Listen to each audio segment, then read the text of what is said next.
Selamat datang di, kalau lokal menyebutnya adalah benteng ya, benteng Gunung Putri.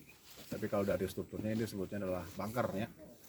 Nah ini panjangnya saya belum tahu berapa nih panjangnya sampai ke arah sananya, jadi cukup luas. Jadi ini disebutnya adalah kompleks dari sistem pertahanan yang dimiliki Kenil. Nah ini menariknya kapan dibangunnya, untuk apa dibangun, kemudian kenapa di sini lokasinya. Nanti kita geser ke atas, kita lihat ya.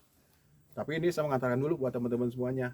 Jadi kalau yang namanya sistem pertahanan menjelang Perang Dunia Kedua itu berbeda dengan pada sistem pertahanan Perang Dunia Pertama.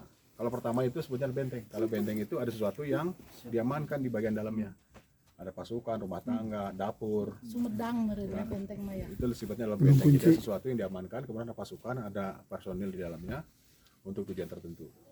Nah kalau bunker tidak seperti itu. Kalau misalnya kita melihat sistemnya adalah benteng, benteng itu biasa terbuka, jadi bagian atasnya. Jadi ketika masuk ke peralihan Perang Dunia Kedua, teknologi semakin berkembang. Jadi mereka lebih takut serangan melalui udara dibandingkan serangan dari darat atau arteri atau melalui infanteri. Nah makanya berubah konsepnya menjelang Perang Dunia itu menggunakan tekniknya adalah bunker. Jadi kalau bunker itu, kalau kita lihat di atasnya tertutup semua ya. Kemudian waktu kita jalan kan kelihatan kan sifatnya ada kamuflase atau disamarkan lah dengan bentang alam di sini. Itu satu ya. Kemudian keduanya bagaimana struktur ini dibangun? Biasanya ada tinggian, ya kemudian bisa melihat ke segala arah, itu satu. Yang keduanya itu adalah digali. Jadi ini dulunya ada mungkin perbukitan, ada puncaknya lah, bagian tertutup digali, ditanam struktur yang sangat tebal. Ini kalau ketebalan sekitar berapa? 100 meter. 1 meter lebih ya? 1 meteran lah ya. Dan ini tebal sekali, jadi menandakan bahwa ini disiapkan gempuran dari udara. Ini anti untuk serangan udara. Kemudian setelah itu ditutup lagi oleh tanah, jadi tidak kelihatan.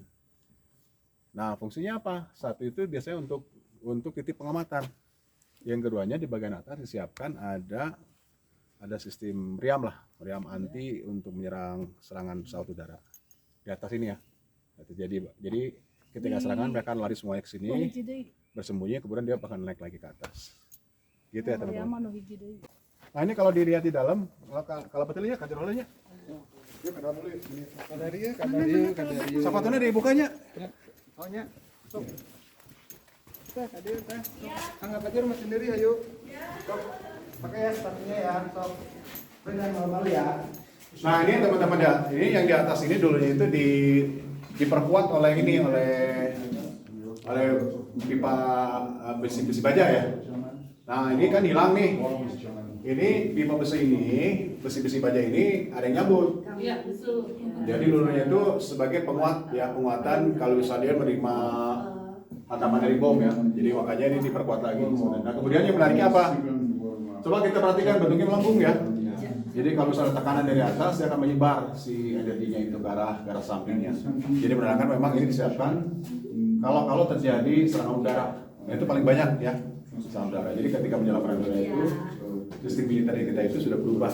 Jadi teknologinya itu sudah masuk ke teknik dari bunker seperti ini. Nah kemudian di dalam ini ada apa aja? Jadi kalau kita lihat sini banyak baut ya. Ya. Ini barangkali ada beberapa instalasi ya, instalasi yang ditanam atau disematkan di dinding ini. Ya, apakah ada kotak atau apa? Barangkali sini tempat-tempat penyimpanan misiu lah, barangkali seperti itu ya. Karena misiu bisa harus disimpan di tempat lembab ya atau tempat dingin. Tidak boleh tempat panas. Kalau tempat panas bisa meledak. Nah gitu ya teman-teman semuanya ya. Jadi fungsinya saya belum tahu nih kira-kira ini apa. Apakah ini tempat penyimpanan misiu atau dokumen atau apapun atau pusat komando.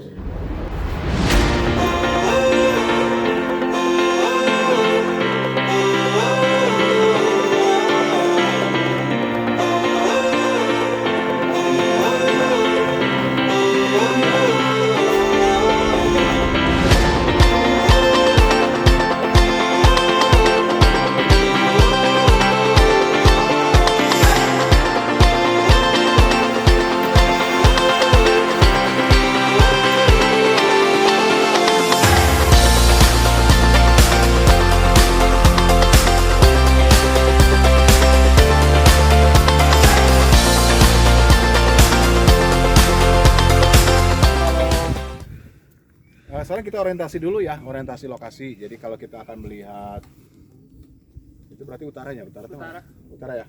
Itu berarti utara, kemudian ke arah sana selatan, arah sana barat, dan arah sana timur.